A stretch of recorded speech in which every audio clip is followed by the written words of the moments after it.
السلام علیکم ورحمۃ اللہ نحمدہ ونصلی علی رسولہ الکریم اما بعد فاعوذ باللہ من الشیطان الرجیم بسم اللہ الرحمن الرحیم رب اشرح لی صدری ویسرنی امری واحلل عقدۃ من لسانی یفقہوا قولی۔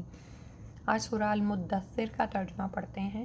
بسم اللہ الرحمن الرحیم یا ایھا المدثر، اے کمبل میں لپٹ کر لیٹنے والے محمد صلی اللہ علیہ وسلم، آپ صلی اللہ علیہ وسلم اٹھیے اور لوگوں کو خبردار کیجیے اور اپنے رب کی بڑائی بیان کریں اور اپنے کپڑے پاک رکھیں اور ہر قسم کی گندگی سے دور رہیے اور زیادہ لینے کے لیے کسی پر احسان نہ کیجیے اور اپنے رب کے لیے صبر کریں۔ پھر جب سور میں پھونکا جائے گا تو وہ دن بہت سخت دن ہوگا، کافروں پر وہ ہلکا نہیں ہوگا۔ تو چھوڑ دو مجھے اور جسے میں نے پیدا کیا اکیلا،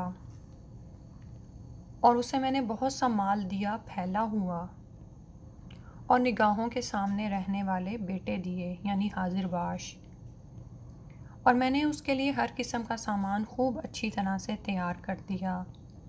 پھر وہ چاہتا ہے کہ میں اسے اور بھی دوں؟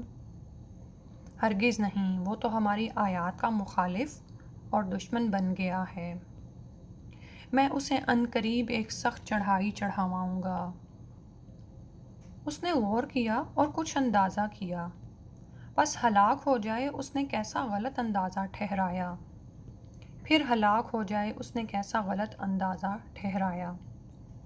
پھر اس نے دیکھا، پھر تیوری چڑھائی اور منہ بسورا، پھر پیٹھ پھیری اور تکبر کیا۔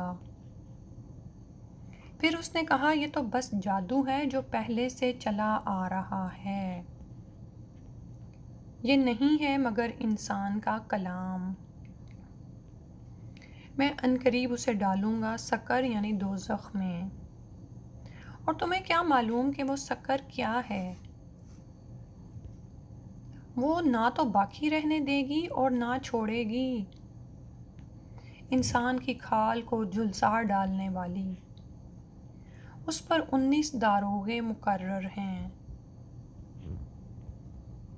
اور ہم نے نہیں مقرر کیے جہنم کے داروغے مگر فرشتے، اور ہم نے نہیں ٹھہرائی ان کی یہ تعداد مگر کافروں کی آزمائش کے لیے، تاکہ جنہیں کتاب دی گئی تھی انہیں یقین آ جائے، اور جو اہل ایمان ہیں وہ ایمان میں بڑھیں اور نہ شک میں پڑیں، اہل کتاب اور اہل ایمان، اور تاکہ کہیں وہ لوگ جن کے دلوں میں روگ ہے اور کفار بھی کہ بھلا اس سے اللہ کی کیا مراد ہے۔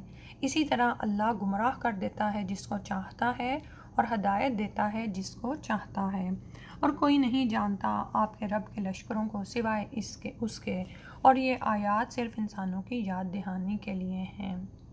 کیوں نہیں؟ قسم ہے چاند کی اور قسم ہے رات کی جب کہ وہ پیٹھ موڑے، اور قسم ہے صبح کی جب وہ روشن ہو جائے۔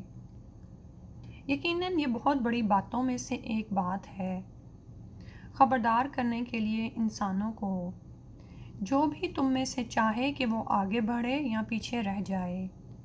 ہر جان رہن ہے اس کے عوض جو کچھ کہ اس نے کمایا ہے، سوائے ان لوگوں کے جو داہنے والے ہوں گے یعنی جو داہنے ہاتھ والے ہوں گے، وہ جنتوں میں ہوں گے، پوچھتے ہوں گے گناہگاروں کے بارے میں، تم لوگوں کو کس چیز نے جہنم میں ڈالا؟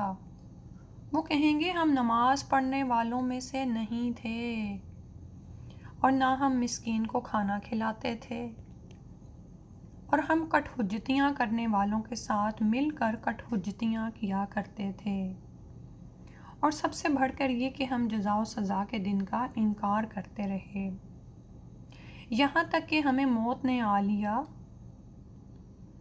تو اب ان کے لیے نفع بخش نہیں ہوگی شفاعت کرنے والوں کی کوئی شفاعت۔